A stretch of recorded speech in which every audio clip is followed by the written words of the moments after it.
যাদেরকে ইলম দিয়েছি তাদের মর্যাদা আমি উঁচু করে দিব।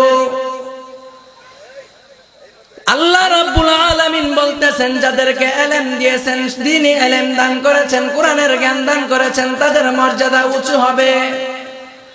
সমাজের ভিতরে তাকাইলে দেখা যায় আজকে কোরআনওয়ালার সম্মান নাই, কোরআনওয়ালার ইজ্জত নাই। তারপর আল্লাহ বলতেছেন যারা কোরআন শিখবে, যারা ইলম শিখবে তাদের ইজ্জত সম্মান বাড়ায় দিবেন। তারা কিভাবে বাড়ায় দিবেন? আল্লাহ কিভাবে বাড়ায় দিবেন? ইমানদারের, ইমানওয়ালার, ইলমওয়ালার ইজ্জত কিভাবে বাড়বে? আল্লাহর নবী হাদিসের মাধ্যমে জানায় যে ও ইমানদার মুসলমান, তোমাদেরকে দুনিয়ার সাধারণ মানুষ সম্মান দিবে না, এটা জেনে বুঝে তারপর তোমরা শিক্ষা করিও। তোমাদের সম্মান দুনিয়ার মানুষ দিতে পারবে না, কারণ নবী আলাইহিস সালাতু ওয়াস সালাম তো জাহানের বাদশা, শেষ পয়গম্বর, শেষ নবী, আকা নামদার, তাজদার আহমদ মুহাম্মদ মুস্তাফা সাল্লাল্লাহু আলাইহি সালাতু ওয়াস সালাম মানুষকে যখন সত্যের কথা বলা শুরু করলেন, মানুষকে যখন সত্যের জন্য ডাকতে শুরু করলেন, মানুষেরাই সবচেয়ে বড় দুশমন, সবচেয়ে বড় শত্রু হয়ে গেল। আর ওই সময় অন্যান্য প্রাণীগুলি সবচেয়ে বেশি সম্মান দেখিয়েছে, সবচেয়ে বেশি মহব্বত প্রকাশ করেছে। ঠিক তেমনি ভাবে তোমাদের সম্মান দুনিয়ার সব জায়গায় পাইবা না, যে জায়গাগুলি পাইবা ওই জায়গাগুলি শুনে রাখো। যে এমন জায়গায় পাইবা, যে জায়গা এমন জায়গা না, যে জায়গা কোনোদিন শেষ হয়ে যাবে। ক্ষণিকের দুনিয়ার জন্য, ক্ষণিকের জন্য সময়, এমন সময়ের মাঝে পাবা না, বরং এমন জায়গায় আল্লাহ তোমাদেরকে সম্মান দিবে যে জায়গার সম্মান কখনো শেষ হয় না। আল্লাহর নবী বলে দিতেছেন, মান সালাকা তারিকান ইয়াতলুবু ফীহি ইলমা, যেই ব্যক্তি ইলম অন্বেষণ করার জন্য ঘর থেকে বের হইল, আল্লাহ তাআলা কি করবেন তার জন্য? সালাকাল্লাহু বি তারিকাম মিন তুরুকিল জান্নাহ, ওই ব্যক্তির জন্য আল্লাহ জান্নাতের একটা পথ সহজ করে দিবেন, একটা পথ অতিক্রম করে দিবেন। আল্লাহ রাব্বুল আলামিন ইমানদারের জন্য, যেই ব্যক্তি দ্বীনি ইলম শিক্ষা করার জন্য ঘর থেকে বের হইলেন, সে ঘর থেকে বের হইল না, বরং জান্নাতের এক ধাপ সে আগে গেল, এক ধাপ সে উপরে চলে গেল। এখন সে উপরে চলে গেছে, তার সম্মানের দরকার। আল্লাহ রাব্বুল আলামিন তার সম্মান কিভাবে দিতেছেন নবীর মাধ্যমে ঘোষণা করে দিলেন, ইন্নাল মালাইকাতা লা তাদাউ আজনিহাতাহা রিদান লিতালিবিল ইলম, যখন কোন তলবে ইলম রাস্তা দিয়ে হেঁটে যায়, তখন ওই তলবে ইলমের যে আল্লাহ সম্মান দিয়েছেন কোরআনের ভিতরে বলেছেন, এই সম্মান কিভাবে দিল? এই সম্মান তাকে যেইভাবে দিল, সম্মানটা হলো যে ফেরেশতারা তাদের নূরের যে পরগুলি আছে, এই পরগুলি জমিনের ভিতরে বিছায় দেয়। এখানে শেষ না, ওয়া ইন্নাল উলামা লা ইস্তাগফির লাহু মান ফিস সামাওয়াতি ওয়াল আরদ ওয়াল হিতান মিন জাওফিল মা, ফেরেশতারা তাদের জন্য পরশ পরশ বিছায় দেয়, পর্যন্তই তাদের সম্মান শেষ না। তাদেরকে আল্লাহ কেমন সম্মান দিয়েছেন?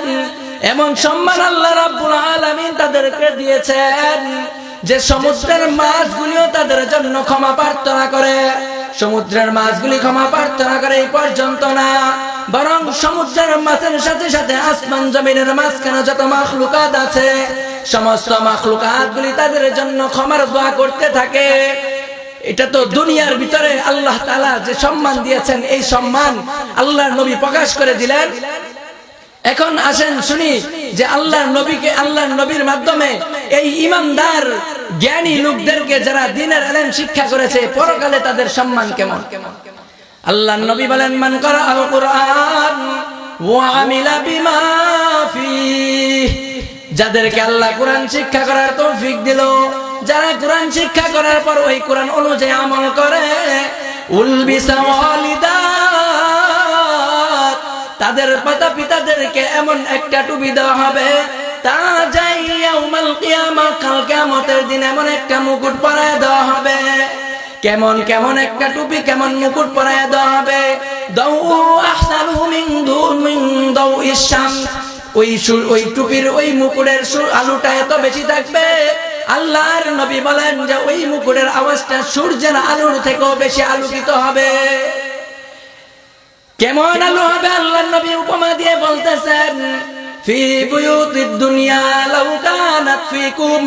হে ইমানদার মুমিন মুসলমান, চিন্তা করে দেখো, দুনিয়ার ভিতরে যদি কোনো ঘরের ভিতরে একটা সূর্য আইনা ফিট করে দেওয়া হয়, যেই সূর্য এত দূরে, ওই সূর্যটা যদি একটা দুনিয়ার ঘরের ভিতরে ঢুকায় দেওয়া হয়, এই সূর্যের আলোটা কেমন হবে? ঠিক একটা আলেমের মা বাবাকে, একটা হাফেজের মা বাবাকে কাল কিয়ামতের দিন যেই টুপি পরায় দেওয়া হবে, সেই টুপিটার এর থেকে বেশি আলো হবে। আল্লাহর নবী এই কথা বলে এখানে শেষ করেন না। আল্লাহর নবী বলতেছে, ফামা জান্নুকুম বিল্লাযী আমিলা বিহাযা। তোমরা কি চিন্তা করতে পারো যে ব্যক্তি নেক আমল করছে ওই ব্যক্তিকে কেমন মর্যাদা দেওয়া হবে? ও এলাকার মুসলমান মা বোনেরা শুনে রাখেন, এই দুনিয়ার ভিতরে যত নাজ নিয়ামত পাইলেন, এই নাজ নিয়ামত বড় নাজ নিয়ামত না। কাল কিয়ামতের দিন হাফেজে কোরআনের মা বাবাকে একটা নাজ নিয়ামত দেওয়া হবে, একটা মুকুট দেওয়া হবে, এমন একটা মুকুট দেওয়া হবে যেই মুকুটের আলো দুনিয়ার সূর্যের থেকে বেশি আলো হবে। আলোর কথা চিন্তা করার দরকার নাই, কেমন মুহূর্তে এই সম্মানটা দেওয়া হবে হাফেজে কোরআনের মা বাবাকে একটু জেনে ভালো করে বুঝেন। কাল কিয়ামতের দিন এমন একটা মুহূর্তে আলো দেওয়া হবে যেই মুহূর্তে সমস্ত মানুষগুলি পেরেশানির ভিতরে ভুগতে থাকবে, সমস্ত মানুষগুলি পেরেশানির ভিতরে বুইগা ইয়া নাফসি ইয়া নাফসি করতে থাকবে, সমস্ত উম্মতের নবীরা ইয়া নাফসি ইয়া নাফসি করতে থাকবে। আর কাল কিয়ামতের দিন জাহান্নামের আযাব এত ভয়ানক হবে যে কাল কিয়ামতের দিন জাহান্নামকে যখন কাল কিয়ামতের ময়দানে হাজির করা হবে, কাল কিয়ামতের দিন জাহান্নামকে যখন হাজির করা হবে, তার ভিতরে ৭০,০০০ শিকল লাগানো থাকবে, এক একটা শিকলের ভিতরে ৭০,০০০ করে করা থাকবে, আর প্রত্যেকটা করার ভিতরে ৭০,০০০ করে ফেরেশতা থাকবে। এই ফেরেশতা জাহান্নামকে পেছনের দিকে দইরা টানতে থাকবে। আর এমন মুহূর্তে কিয়ামতের ময়দান ওই জাহান্নামের হুঙ্কারে থরথর করে কাঁপতে থাকবে। যখন থরথর করে জাহান্নামটা কাঁপতে থাকবে, জাহান্নাম কিয়ামতের ময়দানের মানুষগুলি তখন ভয়ে চিৎকার করতে থাকবে। আর ওই কাল কিয়ামতের দিন অনেক মানুষ হুঁশ হারিয়ে ফেলবে, হুঁশ হারিয়ে যখন ফেলবে হায় ইয়া নাফসি ইয়া নাফসি করতে থাকবে।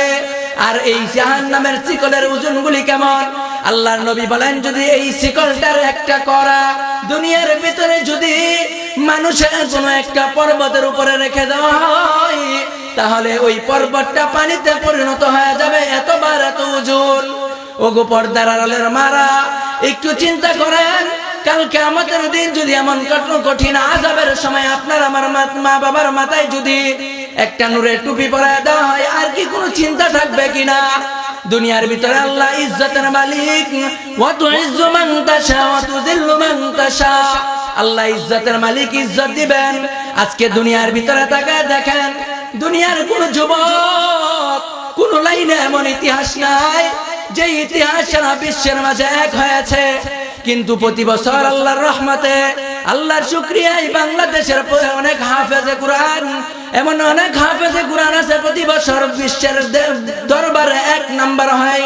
বিশ্বের দরবারে বাংলাদেশের স্থানকে উঁচু করেছে, বিশ্বের মাঝে সে ১ নাম্বার হয়েছে কোরআন তেলাওয়াত করে। এই কারণে আল্লাহ যে বলে দিয়েছেন, ইয়ারফাইল্লাহ, আমি মর্যাদাকে উঁচু করে দেই।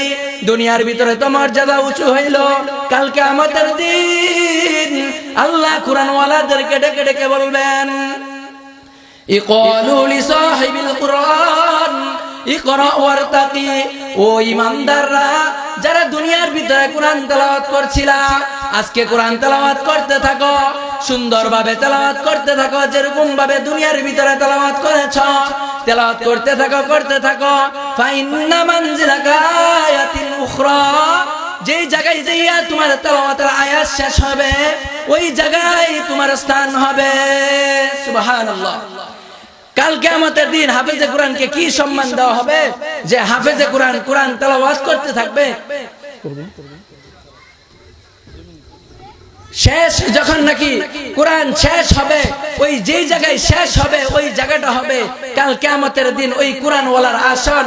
কোরআনের ভিতরে যে আয়াত আছে এই আয়াত শেষ হবে, দুনিয়ার ভিতরে এমন কোন মানুষ নাই বাংলাদেশের ভিতরে যে আলহামদু সূরা পারে না। তে আলহামদু সূরা যে পারে, আল্লাহ রাব্বুল আলামিনের ভাষা অনুযায়ী, নবীর ভাষা অনুযায়ী তাকেও একটা জান্নাতের অনুমতি দেওয়া হবে। সে সূরা ফাতিহা পড়বে, পড়তে পড়তে যখন তার 7 নাম্বার আয়াতে যায় শেষ করবে, সেও জান্নাতের 7ম তলার ভিতরে তার স্থান হবে। তো এই কারণে যদি আমরা আমাদের সন্তানদেরকে কোরআন শিক্ষা দেই, তাহলে এই কোরআন শিক্ষা দেওয়ার কারণে আমরা পরকালে সম্মানী হয়ে যাব, দুনিয়ার ভিতরেও সম্মানী হব, আমাদের সন্তানেরও সম্মানী হবে। তো এই কারণে আমরা ইঞ্জিনিয়ার বানাই, ডাক্তার বানাই, যা কিছু বানাই না কেন, আমরা আমাদের সন্তানদেরকে কোরআন শিখাবো, দ্বীন শিখাবো। কমপক্ষে দ্বীন শিখালে দুনিয়ার ভিতরে যেটা হবে, কোনোদিন এই সন্তান আমাকে গায়ের ধরে ঘর থেকে বের করে দিবে না, এই সন্তান কোনোদিন আমাকে বৃদ্ধাশ্রমে রেখে আসবে না। আজকের পত্রিকাগুলি সাক্ষী, আজকের বাংলার মিডিয়াগুলি সাক্ষী, যত মা বাবা আজকে বৃদ্ধাশ্রমে আছে, সমস্ত মা বাবাগুলি ডক্টর, ইঞ্জিনিয়ার, ব্যারিস্টার, উকিল, তাদের মা বাবা। আজকের পত্রিকাগুলির ভিতরে এমন একটা মা বাবাকেও খুঁজে পাওয়া যায় না যেই মা বাবার সন্তান আলেম, যেই মা বাবার সন্তান হাফেজে কোরআন, আর ওই সন্তানের মা বাবা বৃদ্ধাশ্রমে। তো এই কারণে আমরা আমাদের সন্তানদেরকে দ্বীন শিক্ষা দিব, হাফেজ বানাবো, তারপর আমরা ডাক্তার বানাবো, ইঞ্জিনিয়ার বানাবো, যা বানাই না কেন আমরা আগে কোরআন শিক্ষা দিব। যদি কোরআন শিক্ষা দেই, তাহলে আল্লাহ তাআলা আমাদের সকলকে, যেই ব্যক্তি কোরআন শিখলো, যারা শিখাইলো, আল্লাহ সকলকে পরকালে নাজাতের ফয়সালা করে দিবেন।